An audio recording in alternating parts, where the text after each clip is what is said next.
My name is Hamzat Lawal. I'm a Malala Fund Education champion.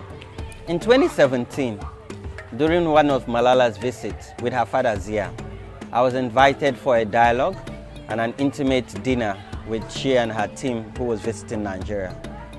And we connected on a shared passion and vision for what girls could become in Nigeria and across the world.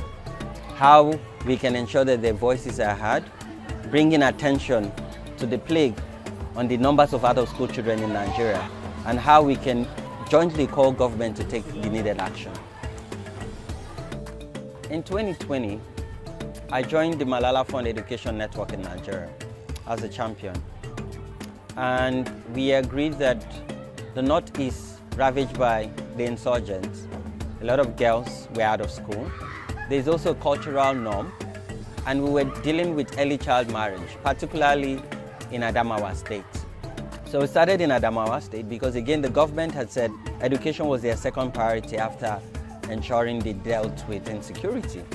So we wanted to ensure that that policy commitment, we can match it with action, telling stories and bringing voices to the front burner. I remember visiting Fufure community in a public school where you had a lot of girls. There were no wash facility, no perimeter fencing, so they were prone to attack.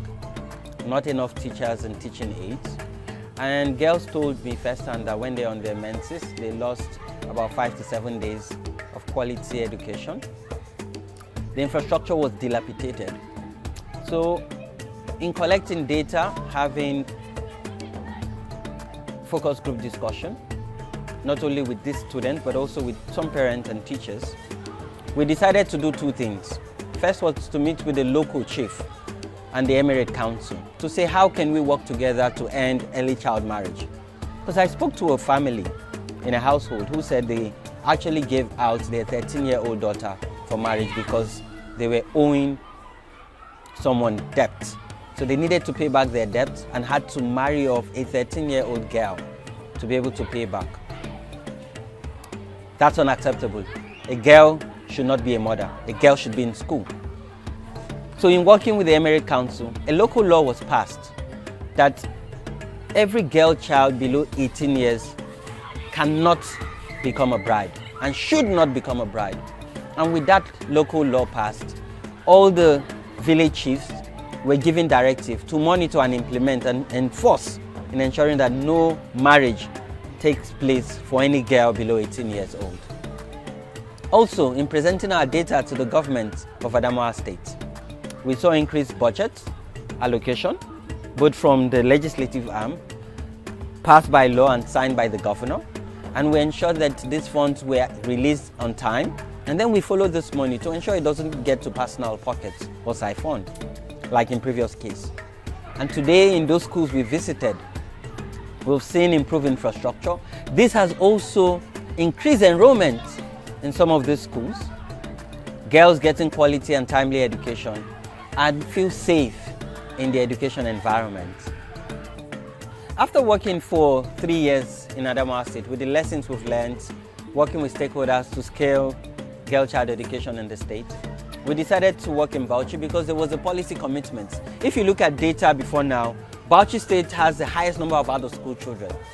But the governor hosted an education summit and extended an invitation for us to come and share our knowledge and homegrown idea on the experiences we've gathered, not only in Adamawa, but national campaign around girl child education.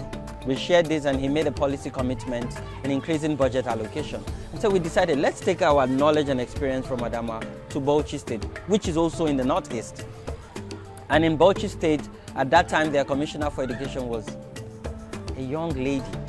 Again, this also helped our campaign to say that if we send our girls to school, they could become anything they want to be, including even sitting on decision-making tables and ensuring that the issues of girls make it to the front burner. And today in Bauchi State, they've rolled back about 8 or 9 places. And so they're no longer the highest state with the numbers of out-of-school children because of the work we've done for the past 2 years.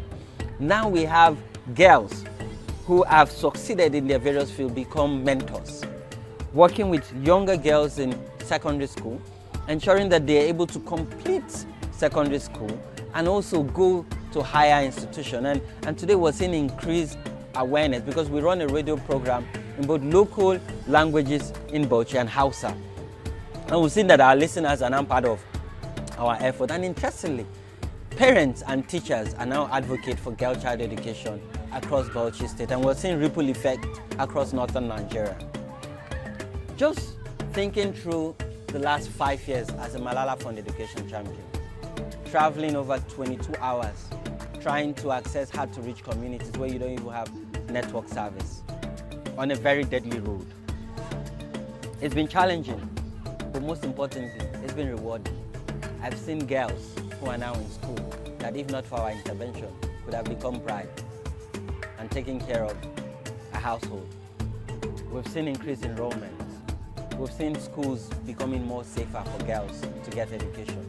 And to me, we've seen a pathway to achieving the SDG goal that talks about quality education.